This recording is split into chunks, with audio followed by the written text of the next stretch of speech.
એમ આપણે સાથે આ બ્રહ્મ વિદ્યાની કોલેજ ખોલી સ્વામીએ. એમાં આ બધા પ્રોફેસરો તમારે જો ભણાવે કોલેજ કરી આખો દાડો બિચારા માથાકૂટ કરે તો એ પાછા આપણે હતા એવા ને એવા. હા, કોણ છો? કે આ હરિજન છું, હું ઢેડ છું. અચ્છા, તું આત્મા છે? કે તમે કહો છો છું, પણ છું તો ઢેડ. પાછો છે તે દેહમાં ભરી જાય. સંતો દાખલો કર્યો હોય આખો દાડો અને પાછું હતું એની જય સ્વામિનારાયણ. તો પછી મહારાજ આપણા વચનાવતમાં એ જીવને મોહ છે, એ મોહ શું કહેવાય અને એ મોહ શેનો છે અને એ મોહ કેમ ટળે એના માટે આપણા વચનાવત મહારાજ સમજાવે. આપણે કેટલાય પુરાણો શાસ્ત્રો વાંચી તો આટલી વાત આપણે સમજવી અઘરી પડે. એ મહારાજે બધા શાસ્ત્રોનું દોહન કરીને જીવને જે જરૂરિયાત છે એ આપ્યું. આ બીજું બધું વાંચીએ તો મહિલી કોઈ એટલું હિસ્ટ્રી લખ્યું હોય તો વાંચવાનો કંટાળો આવે. હા, એટલે એમાં છે તે આપણને આ વસ્તુ જે આપણે જરૂરિયાત છે એ હાથ ના આવે. અને મહારાજે તો બધું ગોતી સરળ ને સહેલું કરી નાખ્યું. જો આટલું સમજાય તો આ ભવસાગર તરી જાય જીવ. લો, બધા લાખો શબ્દોની જરૂર નથી. મહારાજે એક જ શ્લોકની વાત લીધી. એક શ્લોક એક ચોખ્ખી સમજણ સુખ જાય. એમ તમે આ એક વચનાવત જીવમાં સમજી ઉતારો તો તમારે બીજા શાસ્ત્રો પુરાણો બીજા વચનાવત વાંચવાની જરૂર નથી. બધું એમાં આવી જાય. પણ આપણે એને સાથે જીવમાં ઉતારવા માટે વૃત્તિ સુરત ધ્યાન આપવું જોઈએ. આ તો આપણે સાથે કાં તો ઊંઘતા હોય, કાં તો બીજા સાથે વાત કરતા હોય, કાં તો આપણી વિચારો બીજા પહોંચી ગયા હોય અમેરિકા, લંડન, ત્યાં વિચાર ચાલતા હોય. અહીં વચનાવત બનતા તો હા તમે સારા બકે જાઓ હમ સુનતા હૈ. પછી આ શબ્દ ધાર્યા વિચારવામાં આવે નહીં. પછી એ વાત આપણા જીવમાં દઢ નથી થતી. એનું કારણ એટલું ગાફલી. માટે જો આપણે સાથે એક જઈને સાંભળીએ, શ્રવણ કરીએ અને શ્રવણ કર્યા તેની પાછું મનન કરીએ. શ્રવણ મનન ને પછી નિર્દિત એનો જો નિત્ય અભ્યાસ કરીએ તો એનો સાક્ષાત્કાર થઈ જાય. અને સાક્ષાત્કાર થઈ જાય પછી એ વસ્તુ ભૂલાય નહીં. એટલા છે એ મહારાજ આમાં મોહનું રૂપ લંબાઈથી કેવું બતાવે છે એ આપણે ધ્યાન રાખવું. પેલા મત 53 મત કહ્યું કે પોતાના અવગુણ ન શું જે મોહ છે એ બરોબર છે, એ વાત સાચી છે. કારણ કે પોતાના અવગુણ નથી સૂચતા અને પોતાના અવગુણ છે એટલે બીજાના આવે છે, બીજા દેખાય છે. જે ઘરમાં જે આપણા ઘરમાં વસ્તુ ના હોય એ બીજા આપણે ન દેખાય, પણ આપણા ઘરમાં એ વસ્તુ છે એટલે બીજું દેખાય. માટે એ મોહ છે. અને આ મહારાજ મોહની રૂપ હવે ક્યાં છે સાંભળજો. હો જો હરે 6 ઉપાય છે.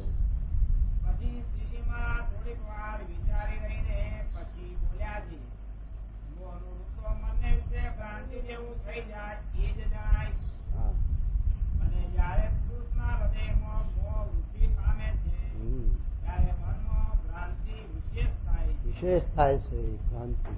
ભ્રાંતિ શું કહેવાય? આપણે જાણીએ છીએ બધા, આપણને સૌને ખબર છે, પણ આપણને શમશાનનું જ્ઞાન છે એટલે એ વાત ભૂલી જવાય. આપણે લોકો શમશાનમાં જાય પછી કેટલો વેરાગ આવે છે. ફલાણા ભાઈ ચાલ્યા ગયા અને અગ્નિ એ પેલું મળતું બળતું હોય ને આપણને વેરાગ થાય.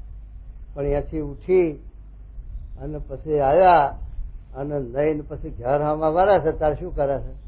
ઓહો કરે છે. આ તો મરણા જણા, આ તો આપણી આ જરૂર દશા છે સાચી. એમાં પાછો જીવ ચોટી જાય, પેલું ભૂલી જાય. એટલે પેલો યક્ષ ધર્મરાજાને પૂછે છે કે આશ્ચર્ય જેવું શું છે આ દુનિયામાં? આશ્ચર્ય જેવું એ શું છે કહો? તારે ધર્મરાજા એને ઉત્તર આવે કે આપણા હાથે 100 મર્દ મારી નાખી, અથવા આપણા ઘરિયા આપણી 2 પેઢીઓ 3 પેઢીઓ જોતા હોય હાલ્યા જાય છે, છતાં પણ આપણી વર્તી એમાંથી પાછી ન વળે, આપણને એમાંથી વૈરાગ ન થાય, એમાંથી આપણો મોહ ન તૂટે, એ આશ્ચર્ય. બીજું આશ્ચર્ય કેવું લેવા જવું? તો સ્વામી ગુણાતી સ્વામી લખ્યું કે બાજન રાજા 13 તુંબા લશ્કર. 13 તુંબા એટલે તુંબડા અર્થે અમને બહાર નીકળાયું અને અમે બહાર વસ્તી કરી. પણ આ બીજાને જે છે તે સમાધિમાંથી બહાર વર્તી થતી છે, એનું શું કારણ હશે? આપણને આ સ્વામીનો જોગ મળ્યો, આપણે સ્વામીના સાનિધ્યમાં આવ્યા અને આપણે છે તે આ મહારાજની મૂર્તિમાં લીન થયા છીએ, સ્વામીની મૂર્તિમાં લીન છીએ. છતાં પણ પાછું ઘર સાંભળે છે, પાછું છે તે બહાર જતું રહેવાય છે. એનું શું કારણ? અમારા પ્રાણજી પુરાણી હતા કલકત્તામાં, કોઈને ખબર હોય તો, અને કથા વાર્તા એવી કરે મારો, આહા, આપણને તો આ તો વૈરાગી જ થઈ ગયો સ્વરૂપ. પણ એવું પાછું છે તે મોહ નગરીમાં એવો પાછું ફસાણો, તે પાછો પડ્યો કુવામાં, ભાડિયામાં. તો આ મોહ આવીને ભર્યો.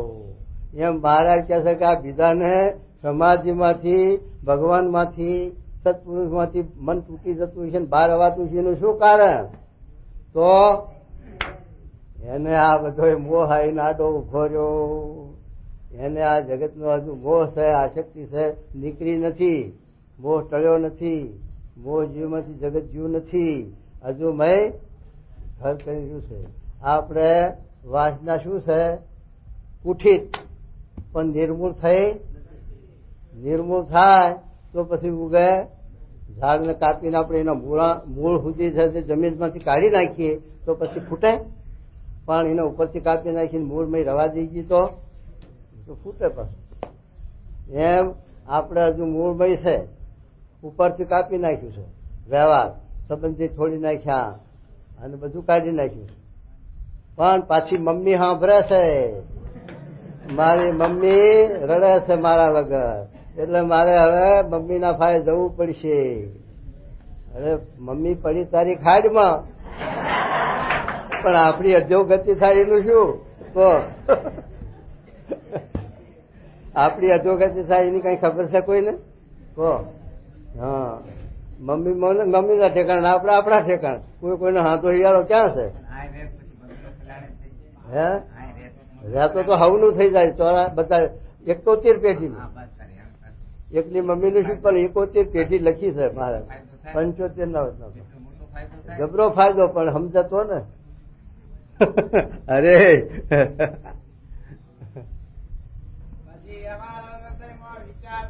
સાંભળજો, હા બરોબર.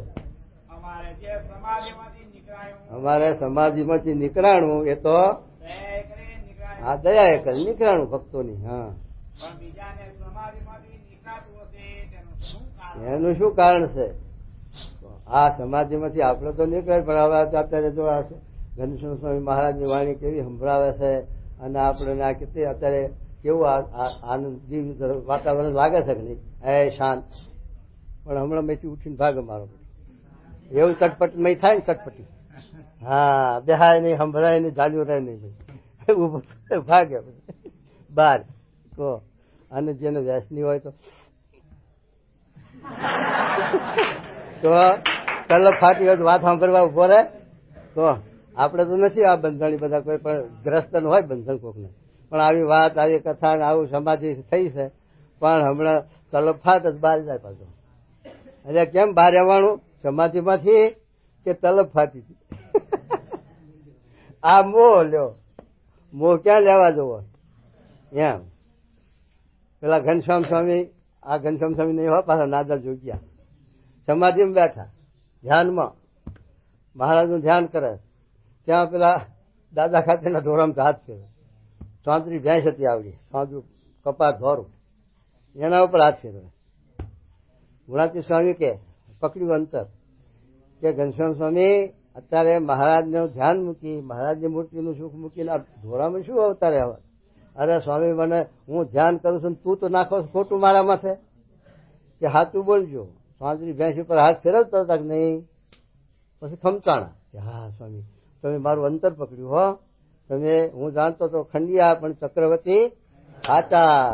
એમ સ્વામી અંતર પકડ્યું ત્યારે મહારાજની મૂર્તિનું ધ્યાન કરતા કરતા ક્યાં ગયા હતા? ઢોરામાં. એમ આપણે ધ્યાન કરતા હોય અને કથા વાર્તામાં બેઠા છીએ, પણ આપણી વચ્ચે પહોંચી જાય ગૌશાળામાં. ગૌશાળાના મેનેજર હોય એને એવું થાય, આપણે ગૌશાળા ભારી નથી, ક્યાંથી થાય? એ તો બીજા બધા ને અનાજના કોઠારી હોય અમારે ક્યાં ગયા, એમને અહીંયા વર્તી જતી રહે. તો આજુ મારું હારું ઘઉં હળવા માંડ્યા, શું કરવું મારે?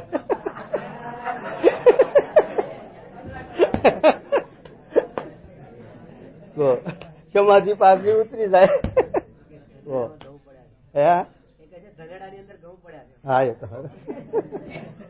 એ તો જાય પડે ભેગું. અરે હા, જો વિષયમાં આસક્તિ રહેશે એને કરીને પાછું નીકળાય છે. એને કે ભગવાનની મૂર્તિનું સુખ મેળવીને બહાર નીકળવાનું શેનું કે મન થાય? પણ આ કારણથી એને કંઈક હજુ જગતમાં આસક્તિ છે, જગતમાં રાગ છે, જગતમાં મોહ છે, તો જ અહીંથી પાછું જવાનું મન થાય. ને કે જો જગત જીવમાંથી નીકળી ગયું હોય અને એમાં દોષ દ્રષ્ટિ થઈ ગઈ હોય તો ફરીનું લમણો વારે નહીં. બળદ હોય એને લવારની કોઢેલે જ આ નહીં ખબર પડે હો, લંડન વાળાને કોઈક સમજાવ્યું પાડોશી વાડોશી તો તે લવારની કોઢે લઈ જાય અને ત્યાં ડંભાણું ડામ દે. પછી એ બંધીઓ બીજા દાડે લવાની કોઢ આગળ જઈને દોરીને લઈને જઈએ તો આવે ખરો? આપણને થોડો તોડાઈને ભાગે, આપણને જહેડીને જાય, પણ એની કોઈ ના આવે મારો. એમ આપણે જો એ ડભાણા લાગ્યા હોય જગતના તો પાછો લમણો વાજીએ ખરા? કોઈ કહેતો હોય, મમ્મી કે મોમો કહેતો હોય, કોઈ ના વાજીએ આપણે. પણ આપણી વર્તી એની કોર જાય છે ત્યાં સુધી આપણને એ ડભાણું નથી લાગ્યું હતું ત્યાંનું. અને આમાં આપણી વર્તી ખુશી નથી. આમાં જો આપણી વર્તી ખુશી હોય અને આમાં જો આ મહિમા સમજાયો હોય, આ વાત જીવમાં ઉતરી હોય અને આ સુખ જો ભગવાનનું આવ્યું હોય તો સ્વામી કે પછી બહાર નીકળવાનું મન થાય નહીં. અને બહાર નીકળવાનું મન થાય છે એટલી આપણી વર્તી હજુ ખુશી નથી અને હજુ જગતનું કંઈક આપણને રહી જાય છે. માટે મહારાજે પ્રથમના હાથમાં એમ કીધું છે એમ એનું નામ રાખવું, વિચાર રાખવો અને જગતની વાસના ઘટાડતા જવી અને ભગવાન સંબંધી વાસના વધારતા જવી. એમ કરતા કરતા જયારે જગતની વાસના ટળી જશે અને ભગવાનની જ એકલી વાસના રહેશે ત્યારે સદ સમાધિ થશે. પછી ભગવાનનું સંપૂર્ણ પૂરેપૂરું સુખ આવશે. હરી જુઓ જો એનું કારણ પણ પંચ વિષય.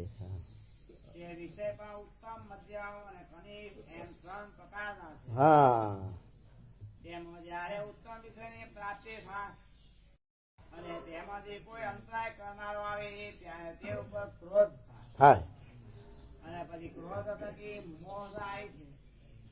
અને સામાન્ય આપણે તો શબ્દ ને સદાય સંબંધ છે. આપણને કોઈ વસ્તુમાં આસક્તિ થઈ હોય, મોહ વ્યાપ્યો હોય, એમાં કોઈ આડ કરે તો આપણે ક્રોધ આવે કે ના આવે?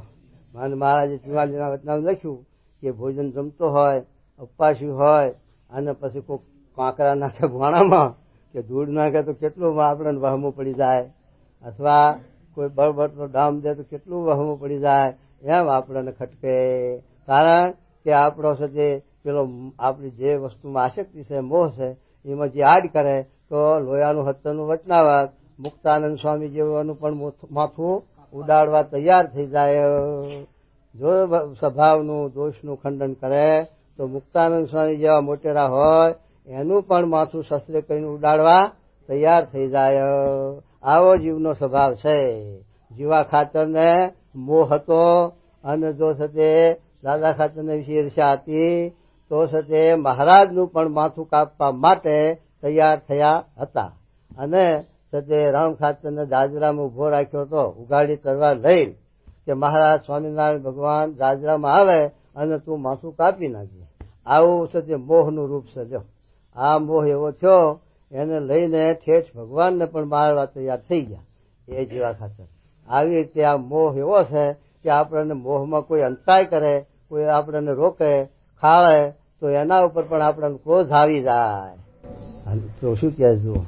અને ત્વચાને સ્પર્શને સદા સંબંધ છે. હા એવી રીતે પંચ જ્ઞાનેન્દ્રિયોને પંચ વિષયનો સંબંધ છે. હા મારે જે પદાર્થને સામાન્યપણે જોયું હોય ને તે પદાર્થમાંથી વૃત્તિને તોડીને ભગવાનના સ્વરૂપમાં રાખ્યો હોય તો તેમાં કાંઈ દાખલો પડે નહીં. સહેજે તે રૂપ વિષયમાંથી વૃત્તિ તૂટીને ભગવાનના સ્વરૂપમાં રહે. વાહ. અને જો શ્રીયાદિકનું અતિશય રમણીય રૂપ દિશામાં આવી ગયું હોય ને તેમાં વૃત્તિ જોડાણી હોય ને પછી જો ભગવાનના સ્વરૂપમાં વૃત્તિ રાખવા જાય તો રહે જ નહીં. સ્વામીની વાતમાં જો લખ્યું કે પેલા હુતાર મિસ્ત્રી પેલા પારસી યુરોપના ઘેર ઘડવા ગયો, લાકડા ઘડવા. એમાં પેલી યુરોપની શ્રી મડમ એ મડમ ધોરી હોય ને ઉજળી રૂપારી, એને ભારી એમાં એની વર્તી ચોટી કે ઘડતો જાય ને એમ જોયા કરે, ઘડતો જાય ને જોયા કરે. તારે પેલો ભારી ગયો પારસી યુરોપિયન, તારે એને શું કહ્યું, એ મત જોના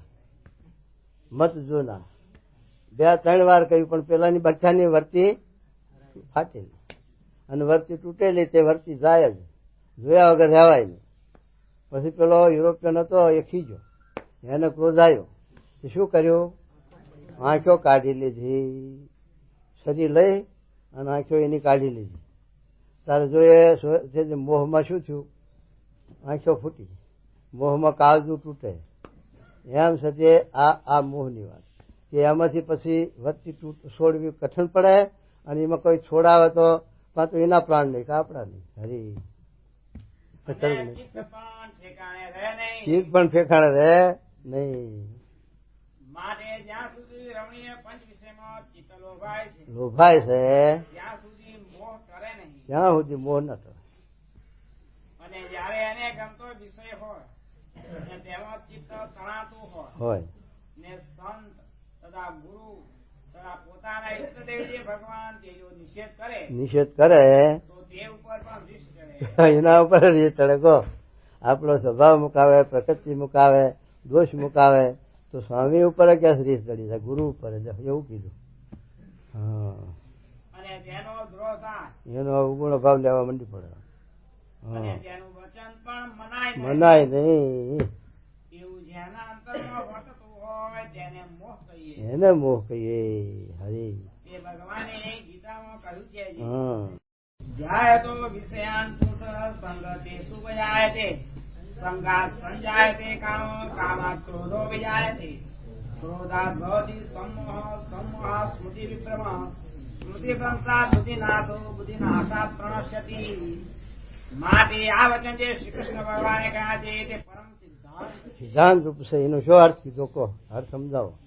વિષયોનું ધ્યાન કરનાર પુરુષને ફરીથી વિષયમાં સંગ અતિશય વૃદ્ધિ પામે છે. સંગ વૃદ્ધિ પામે, અને સંગમાંથી કામ ઉત્પન્ન થાય. એ સંગમાંથી પછી આપણને એની ઈચ્છા, એની વાસના ઉભી થાય, પદાર્થની કે સ્ત્રીની કે ગમે તે પદાર્થની એની વાસના ઉભી થાય. પછી સંગની વિપાક દશાને કામ કહે છે. એને કામ કે. હા, એટલે પુરુષ જે દશાને પામીને વિષયોને ભોગ્યા વિના રહી શકે નહીં તે કામ કહેવાય. કામ કહેવાય. અને કામમાંથી ક્રોધ થાય. કામમાંથી પછી ક્રોધ થાય, એમાં આડ આવે, અંતરાય આવે એટલે ક્રોધ થાય જ. હા, એટલે કામ કરતો હોય અને તે સમયે વિષયો સમીપમાં ન હોય તો તે વખતે જીવ કોઈ પાસે પુરુષ હોય હા, તેના પ્રત્યે હાલને મારું અભિષ્ટ નાશ કર્યું હા, એમ માનીને ક્રોધ ઉત્પન્ન થાય. એના ઉપર ક્રોધ ઉત્પન્ન થાય. પછી અર્થાત કામ જ ક્રોધ રૂપે પરિણામ પામે છે. હા, અને ક્રોધથી સંમોહ થાય છે. સમોહ થાય છે. તેથી ન કરવાના પાપ કર્મ કરે છે એ સમોહ. અને સમોહથી આરંભેલા ઇન્દ્રિયજનાદિ પ્રયત્નમાં સ્મૃતિ ભ્રંશ થાય છે. હા, અને સ્મૃતિ ભ્રંશ થવાથી બુદ્ધિ નાશ થાય. બુદ્ધિ નાશ થાય, થઈ રહ્યું. અને બુદ્ધિ નાશ થવાથી નાશ થાય છે. હા, એટલે ફરીથી તે સંસારમાં નિમગ્ન થાય છે. થઈ રહ્યું. પછી બુદ્ધિ નાશ થઈ, પછી સાથે એને બીજું કઈ હુજે જ નહીં. અવરો રસ્તો હુજે. અરે વાહ. માટે આ વચન જે શ્રી કૃષ્ણ ભગવાને ગીતામાં કયા છે તે પરમ સિદ્ધાંત છે. સિદ્ધાંત રૂપ છે. કે જયારે શબ્દાદી કોઈ વિષયમાં ચિત્ત લોભાય ત્યારે ગમે તેવો બુદ્ધિવાન હોય હા, પણ તેની બુદ્ધિનું કાંઈ ઠેકાણું રહે નહીં અને પશુ જેવો થઈ જાય છે. માટે મોહને ઉદય થયાનું કારણ તે વિષયમાં આસક્તિ તે જ એ જ છે એ જીવન જો એ વિષયમાંથી ચિત્તને ઉકેળવો હોય તેને પ્રથમ તો આત્મનિષ્ઠા અતિશય દ્રઢ કરીને રાખવી છે. હા. આત્મા વાહ, હવે શું કે છે? હવે મોહ ઉખેડવા મોહનું શું રૂપ છે એ બતાવ્યું. હવે મોહનો નિવૃત્તિ એટલે મોહને ટાળવાનો ઉપાય મહારાજ બતાવે છે કે મોહ કેવી રીતે ટાળવો એ મહારાજ ક્યાં સાંભળજો. હો, પ્રથમ તો આત્મનિષ્ઠા અતિ દ્રઢ કરીને રાખવી. આત્મનિષ્ઠા દૃઢ કરીને રાખવી એટલે જેમ શંકર ભગવાન નારદજી એ બધા આત્મનિષ્ઠ હતા. હું આત્મા છું, હું આત્મા છું. પણ એ આત્મનિષ્ઠા નથી. સનાતન આત્મા શું છે એ વસ્તુ ઓળખવાની છે. સચ્ચિદાનંદ બ્રહ્મ એ સનાતન સર્વાત્મા છે અને એ આપણું સ્વરૂપ છે. એ આત્માના વિશે જેટલી આપણે નિષ્ઠા, જેટલી આપણે એમાં ડરતા, એટલો એ આત્મનિષ્ઠ કહેવાય. ગુણાતીતમાં જેટલી આપણે આત્મનિષ્ઠા અને આપણે ડરતા એ આત્મનિષ્ઠ દઢ કહેવાય. જેમ આપણે ભગવાનની નિષ્ઠા કહીએ છીએ ને, ભગવન નિષ્ઠા, એમ આ આત્મનિષ્ઠા. ભગવાનની નિષ્ઠા શું? શ્રીજી મહારાજના વિશે જે આત્મબુદ્ધિ, જે હેત, જે એમનો મહિમા સર્વોપરી સાકાર સર્વકર્તા પ્રત્યક્ષ છે, એ છે તે એમાં નિષ્ઠા કહેવાય. એવી રીતે આ ગુણાતીત સ્વામી એ આપણો સર્વાત્મા બ્રહ્મ છે અને એ આત્મા આપણો છે. એના વિશે આપણને જેટલી છે તે મહિમા હેત નિષ્ઠા એની એટલી સમૃદ્ધિ, પ્રમુખ સ્વામીમાં આપણે જેટલી આત્મબુદ્ધિ એટલો સત્સંગ અને એટલા આત્મનિષ્ઠા આપણે કહીએ. અને બધનું 51નું વચનાવત સત્પુરુષની આજ્ઞામાં વર્તે છે એ જ આત્મસત્તા રૂપે વર્તે છે. એટલે કે મન ધાર્યો તો આત્મા રૂપે તો ઘણા છે, રસ્તા હાલ્યા જતા આત્મા હું બ્રહ્મ સૂર્ય લોલ ને આનંદ સરે લોલ કરતા હોય. પણ એ પેલા સાપે ચડીને ઘોડે ચડે એવું. સાપે પેલા મુંબઈ જેવા શહેરમાં લાઇબ્રેરીમાં આવે ને સાપા, એમાં વાંચે કે ઘોડા ઉપર આવી રીતે બેસવું, આંગળામાં પગામ નાખવો, લગામ આમ પકડવી, એવું બધું સાપામાં શીખે. પછી અહીં ગામડામાં આવે ત્યારે ગામડામાં પેલા ઘોડાની પાર્ટી લે ને, દશેરા આવે છે હમણાં, આ દશેરા દશમાં આવશે આહો સુધી. એ દશેરા ઉપર આવ્યો પછી પેલા ઘોડા દોડાવે એના ભેગો એ નહીં કહ્યું મને ઘોડું એક દો, હું એ શીખ્યો, મને આવડે ઘોડા ચડતા બહુ સારું લ્યો, એને એક ઘોડું આપ્યું. પછી પેલા બધાએ ઘોડા ઉપર બેસીને ઘોડાની પાર્ટી લેવડાવી. એમાં આ ઘોડા ઉપર બેસી અને પાર્ટી લેવડાવવા તો ગયો, પણ ઘોડું એ કડી ગયું કે આસવાન નથી, અને પછી નાખ્યો હેઠો, ક્યાડ્યો ભાગ્યો. હો તો બહાર કરીને પડ્યો. એટલે કહેતો તો મને આવડે છે ને કે હા મુંબઈની લાઇબ્રેરીમાં શીખ્યો હતો કે, પણ એ મુંબઈની લાઇબ્રેરીમાં શીખેલું કામ આવે, હા પ્રેક્ટિસ કરવી પડે. એ તો છાપામાં શીખેલું કામ ના આવે. એમાં આપણે ચોપડીમાંથી ગોખીને ભણીને થયા, પણ એનું આ તલાટી છે ને ગામનો તલાટીનું ઓળખો, ગામનું વહીવટ કરે એ જમીન મહેસૂલ લેવું ઉઘરાવે, એનું દફતરનું કામ મેટ્રિક ભણેલો તમને આવડશે, LLB થયા હોય તો, પણ એના ભેગું કામગીરી શીખવી પડે. 12 મહિના 2 વર્ષ એ દફતરી કામ શીખો ને ત્યારે આવડે. એમ આયા સાથે પેલા છાપામાંથી ઘોડે ચડતો શીખ્યો તો એમ સાથે ઘોડે અસવાર ન થવાય. એમ આપણે શાસ્ત્ર વાંચીને અથવા તો વાતો સાંભળીને પણ એકાંતિક થવાય. કયું વચનાવત? 60નું. ત્યારે કેમ થવાય કે સનાતન જે બ્રહ્મ ગુણાતીત એ સર્વાત્મા છે, એના વિશે જોડાવાથી, એના વિશે નિષ્ઠા કરવાથી એ તદાત્મકપણાને પામે છે, એ ભાવને પામે છે. ત્યારે હાચો બ્રહ્મ થાય છે, નકર તો પછી બ્રહ્મ કોદાર કહેવાય. એટલા માટે મારે કહે છે આત્મનિષ્ઠા દઢ કરવી પહેલી, એમ ગુણાતીત સ્વામીના વિશે નિષ્ઠા કરવી પહેલી, પછી હું આત્મા છું, હું નહીં, દઢ કરવો. અને બીજું જે પ્રકારે જગતની ઉત્પત્તિ, હા સ્થિતિ અને પ્રલય થાય તે વાર્તા પણ સારી પેટે સમજવી. હા, આ ઉત્પત્તિ ને લય થાય છે. મહારાજ કે પદાર્થનો આજ અંતનો વિચાર કરવો. આ વસ્તુ ક્યાંથી ઉત્પન્ન થઈ અને આની પરિણામ શું આવશે છેલ્લી અવસ્થાનું, એનો વિચાર કરવો. તો સ્વામી કે મધ્ય અવસ્થામાં મોહ રહ્યો છે. આનું પરિણામ આપણે છે જે ઉત્પત્તિ જો વિચારીએ તો આ ધૂળમાંથી પૃથ્વીમાંથી ઉત્પન્ન થયું અને આ ક્યાં હમાશે પાછું પૃથ્વીમાં. કાંઈ કોઈના પગમાં હડફેટમાં આવ્યું? આવા કેટલાય ઉત્પન્ન કર્યા છે ઠોઠિયા, પણ કોઈના પગમાં હડફેટમાં આવ્યું નથી. સાથી એ પાછું પૃથ્વીમાં હમાઈ જાય, બળીને કાટ ખાઈને તૂટીને ફૂટીને ગમે તે રીતે પણ પૃથ્વીમાં હમાઈ જાય. એટલે મહારાજ ગુણાતી સ્વામી લખ્યું છે કે આ જંતુનો વિચાર કરવો પણ મધ્યમાં ન જોવું, મધ્યમાં જોવે તો મોહ થાય છે એમ કે સ્વામી. હા, અને બીજું ભગવાનના સ્વરૂપનું મહાત્મા અતિશયપણે સમજવું. એમ વિચારવું જે પંચ વિષય છે તે તો ભગવાનના કર્યા થયા. મારે ભગવાનમાં તો એ અતિ જાજુ સુખ.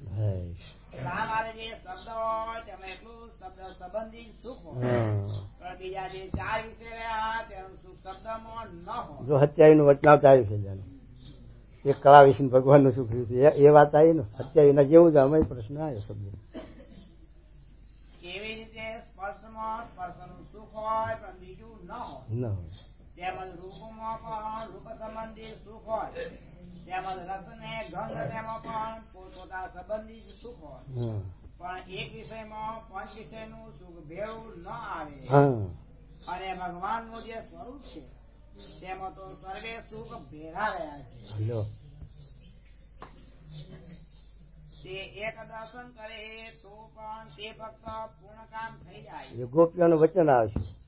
ગોપીઓ હતી એમણે ભગવાનના ચરણારવિંદનો સ્પર્શ કર્યો. ત્યારે શું બોલી? હે ભગવાન, આ તમારા ચરણારવિંદનો સ્પર્શ કર્યો, જગતના સુખ બધા ખારા ઝેર થઈ ગયા છે. અને આપણે તો સ્વામીનો સ્પર્શ કરી કરીને આ પગના બાલે ગેહવી નાખ્યા, તોય પણ ખારા ઝેર થતા ત્યારે એને કેવી રીતે સ્પર્શ કર્યો છે અને આપણે કેવી રીતે કરીએ એ વિચાર કરવાનો, ખરું ખોટું એમ. તો એમ મહારાજ કહે એવી રીતે જો આપણે આ દર્શન કરીએ, સ્પર્શ કરીએ ભગવાનનો, તો એક સત્ય વિષયમાં પંચ વિષયનું સુખ આવે. પણ આપણે સત્ય લટકણ આમ કરીએ, ગોદારી કરે ઉડતી ઉડતો ભગવાનને કંટાળો આવે જે હોય તે અમારે થાકે ભગવાન. પણ આપણું વર્તી એમાં ના હોય, થઈ એટલું કરતા પૂરતું જ હાલ્યા. એટલે મહારાજ કહે છે કે એવી રીતે જે દર્શન પ્રસન્ન કરે. કયું વચનાવ્રત? સારંગપુરનું 5મું. જુઓ વાત આવી જુઓ. એવી રીતે ભગવાનના સ્પર્શાદી પણ પોતાના ભક્તને પૂર્ણ કામ કરે. અને માય જે વિષય સંબંધી સુખ છે તે તો સર્વે નાશવંત છે. અને ભગવાન સંબંધી સુખ છે તે તો અખંડ છે. કયું વચનાવ્રત? વડતાલનું 9મું. કેમ છે? એવો એ ભગવાનના સ્વરૂપનો મહાત્માનો વિચાર તે પણ અતિ દ્રઢ કરવો. હા, એ દ્રઢ કરવો. એ ત્રણ વિચાર કયા કે વિષયમાંથી આસક્તિ ટળી જાય. જો 3 વિચાર કીધા. એક આત્મનિષ્ઠા દ્રઢ કરવી, બીજું આ પદાર્થની ઉત્પત્તિ સ્થિતિનો લય કેમ થાય છે એનો વિચાર કરવો, એ પંચ વિષયની ઉત્પત્તિ શેમાંથી છે અને ક્યાં સમજાય છે, અને બીજું ભગવાનનો મહાત્મ જ્ઞાન, ભગવાનનો મહાત્મ સહિત નિશ્ચય. આ 3 વાના જીવમાં આપણે જો દઢ થાય, આપણી વાણીમાં છે પણ જીવમાં દઢ થવા જોઈએ, તો મહારાજ કહે છે કે એ મોહ ટળે અને એ મોહના મૂળ ઉખડે, કે ત્યાં સુધી ઉખડે નહીં. અને આ વાર્તા ક્યાં લખી? લોયાનું હોલમું પાછું, કે નિર્મૂળ ને કુઠિત ન થઈ હોય ને એના શું રૂપ છે, આવો પ્રશ્ન છે. એમાં કુઠિત નથી થતી એનું શું કારણ છે? તો એ બતાવ્યું કે જેમ ધર્મ, જ્ઞાન, વૈરાગ ને ભક્તિ ભગવાનની, એમાં આપણી દઢ નિષ્ઠા નથી, એટલી આપણી વર્તી કુઠિત નથી થઈ. અને જો એમાં અતિશય દઢ નિષ્ઠા થાય એકાંતિક ધર્મમાં, તો નિર્મૂળ થાય, એમ મહારાજે કહ્યું છે એમાં. હા, અને જ્યારે વિષયમાંથી આસક્તિ ટળે, ત્યારે વિષય સારા કે નરસા રહે તેનો ભેદ રહે. પછી એમાં મોહ ના રહે. હારા નરતા બધા છે તે ધૂળ છે, બધું એ ધૂળનું છે, ધૂળમાં હમાય એમ. એટલે મોહ ના રહે, આસક્તિ ના રહે. જેવી રૂપવાન સ્ત્રી તેવી કુરૂપવાન સ્ત્રી ભાષે. અને તેવી રીતે પશુ, પક્ષી, લાકડા, ઝાડા, પતરા, સુવર્ણ એ સર્વને તુલ્યપણે જુએ. સમલોષ્ટા સમકાંત થઈ. એને જ અનંત ભક્ત કીધો, એને જ પતિવ્રતાનો કીધો, એને જ જ્ઞાની કીધો. એવો આ ઉપમા આપે છે. જો સાંભળો. પણ સારું પદાર્થ દેખીને તેમાં મોહ મોહ ન પામે. એ રીતે પંચ વિષયને વિશે એ વર્તે, પણ સારો કે નરસો બુદ્ધિને વિશે ભેદ રહે નહીં. એવું જેને વર્તે તેને નિર્મોહી કહીએ. એને નિર્મોહી કહીએ કે કૃષ્ણ ભગવાને પણ ગીતામાં કહ્યું છે જે સમલોષ્ટાસ્મ કાંચન. જો ગીતામાં લો શ્લોક આલ્યો સમલોષ્ટાસમ કાંચન. સોનું, લોઢું, પથ્થરો એ બધું પૃથ્વીનો વિકાર છે, એટલે પૃથ્વીમાં હમાય છે, માટે પૃથ્વી રૂપ જ છે. એમાં ભાવ અધિક ભાવ મોહ નથી. એમ હોનામાં આપણને મોહ થાય અને પથ્થરામાં લોઢામાં નથી થતો. એટલે હોનામાં સાચી મોહ થાય છે.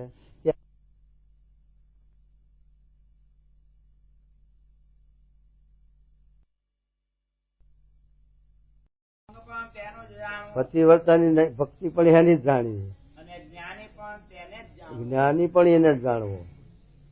અને ભગવાન પણ તેની ઉપર રાજી થાય. ભગવાન એના ઉપર જ રાજી થાય છે. એમ કે અને ભગવાનને એવો ભક્ત અતિશય વાલો છે. તે ભગવાને ગીતામાં કહ્યું છે જે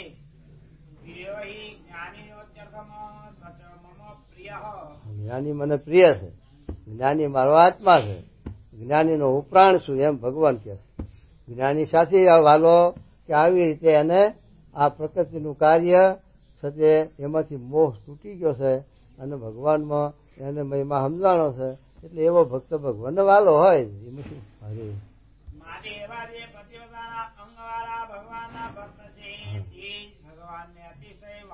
હા અને તે પ્રતિવાર અંગ ડાયાને જ આવે એમ નથી. એવું નથી.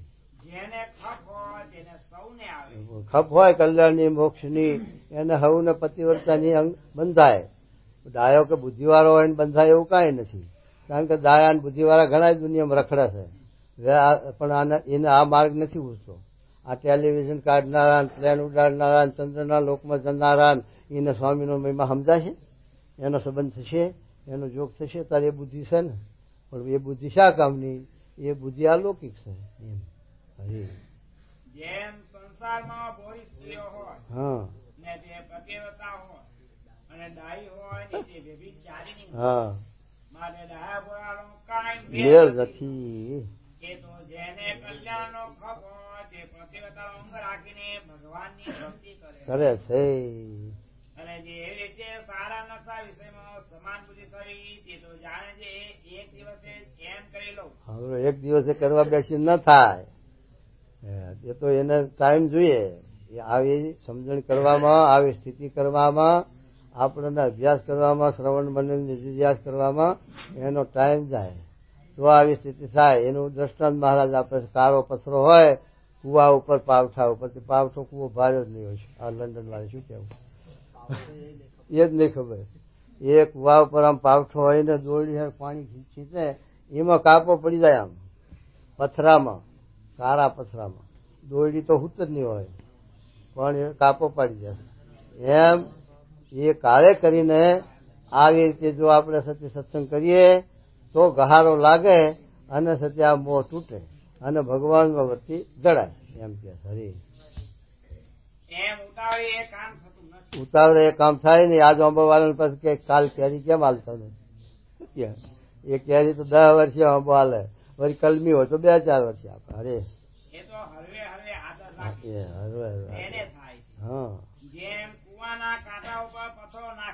જો આવ્યું તેમાં પાણી સિંચતા દોરડી નરમ હોય તો પણ ઘણે કાળે કરીને તે પાણામાં કાપા પડે છે. અને જો લોઢાની સાંકળે કરીને સિંચે તો પણ ઉતાવળે એવો કાપો ન પડે. માટે કલ્યાણ તે જેને યત્ન કરવો હોય તેને વિષયમાંથી આસક્તિ ટાળવી અને એને વિશે આખા તેને અકળાઈ જવું નહીં. એમાં અકળાવું નહીં, ઉતાવળિયા થવું નહીં, એમાં મૂંઝાવું નહીં. અરે આ સ્વભાવ દોષ ટળતા નથી, સંકલ્પ થયા કરે છે અને અપ્પા પડ્યા પડે, એમાં મૂંઝાવું નહીં. એ તો થોડે મહારાજ ને સ્વામીના આદર્શ પ્રમાણે આપણે જીવનમાં વર્તવા, ઉતારવા માંડવું એટલે ભગવાન જરૂર આપણી સહાય કરે અને જરૂર ટળી જશે. એનો ભાર શું છે? એ તો મુવલ કઉ માર છે, દાવલ પીર. એમ એ સત્ય આપણને આ ચૈતન્ય આત્માને શું કરી શકવાના? એમ ભગવાનનું સ્વામીનું બળ રાખી અને આપણે પુરુષ પ્રયત્ન કર્યા કરવો તો સત્ય ભગવાન જરૂર આપણને નિર્વિષય કરી નાખશે. એમ શું કે જુઓ. એવી રીતે ગીતામાં પણ કહ્યું છે જે હા અનેક જન્મ સંસિદ્ધ સતો યાતિમ પરામ ગતિમ. બસ એમ વિચારું છે આ જન્મે જેથી વિષયમાંથી આસક્તિ થશે તેટલી ટાળવી છે. અને એમ કરતા જો કઈક રહી જશે તો આ ડગલો બદલીને બીજા દે. જીવ મરવાનો છે એ તો આ ડગલું બદલી નાખે છે એનું. આ જૂનું થાય તો આપડે બીજું પહેરીએ. એમાં દેહ જીવ ડગલો જૂનો થાય બીજો ચડાવે. પણ કરવાનું તો જીવના ના છે. બીજે જન્મે કરીને ટાળી છે ભગવાનના ભક્ત છીએ. હા તે નરક 84 માં તો જવું નથી. હા આપડે 84 માં જન્મ ધરવા નથી. ક્યાંય બીજે જવું નથી. અક્ષરધામમાં ઠેઠ ફૂગવું. હા જો કશે થઈ જશે તો આ ડગલો બદલી બીજા ડગલેથી પણ એ જ કામ કરવું અને છેલ્લો જન્મ કરી નાખવો. આવી દડતા આપણે જીવમાં રાખવી એમ. એવી રીતે ભગવાનના ભક્તને હિંમત રાખીને ધીરે ધીરે હિંમત રાખી મોહનું મૂળ ઉખાડ્યાનો આદર રાખવો. મોહનું મૂળ મોહ ટાળવાનો આદર રાખવો. અને જ્યાં સુધી સારા ને નરસા એ બે વિશે તુલ્ય ન જાણે ત્યાં સુધી એ ભગવાનનો ભક્ત સાધન દશાનો સાધન કહેવાય. સાધક. અને જયારે સારા નરસા વિશે તુલ્ય ભાષે ત્યારે ભક્ત સિદ્ધ દશાને પામ્યો જાણે. ત્યારે હારા નરતા બધા વિશે હરખા થઈ જાય ત્યારે એ સિદ્ધ દશા એની. મોહ ટળી ગયો. મોહ ટળે એ સિદ્ધ દશા. ભીતમાં આકાશમાં ઉડી જાય ને ભીત હુંહરો બહાર નીકળે એ સિદ્ધ દશા ના કહેવાય. એ તો માયાનો છે. અગ્નિ ઉપર ચાલે, પાણીમાં પ્રવેશ કરે, ઉપર હાલે અને એવું બધું કરે, સિદ્ધિઓ દેખાડે, પણ એ સિદ્ધિઓ માયિક છે. માટે ભગવાનનો ભક્ત સિદ્ધિઓની છે નહીં. અષ્ટ સિદ્ધિ નવ નિધિ તે નિર્માલ્ય જાણે. હરે. અને જયારે વિષયમાંથી આસક્તિ મૂકીને સિદ્ધ દશાને પામે છે ત્યારે એને કૃતાર્થ થયો જાણો. કૃતાર્થ થયો જાણો. અને વેદ, શાસ્ત્ર, પુરાણ, ઇતિહાસ એ સર્વે ગ્રંથો એ જ ગલિતાર્થ છે. આ જે અમે વાત કરી તે છે અને તે સર્વશાસ્ત્રનું રહસ્ય છે. વાહ. મારે આ વાર્તાને હરિભક્ત દ્રઢ કરીને રાખજો. શું કીધું મહારાજ કે બધા શાસ્ત્રોમાં ગલિતાર્થ છે, રહસ્ય છે અને આ વાર્તા દ્રઢ કરીને રાખશો. હવે આટલું થાય તો આખો બધા બહેન બહાર વચનાવતા આવી જાય. અરે ઇતિ વચનામૃતમ. વાહ. ઇતિ વચનામૃતમ. એ રીતે ગરલા મધ્યનું પહેલું વચનામૃત. પહેલું વચનામૃત. અરે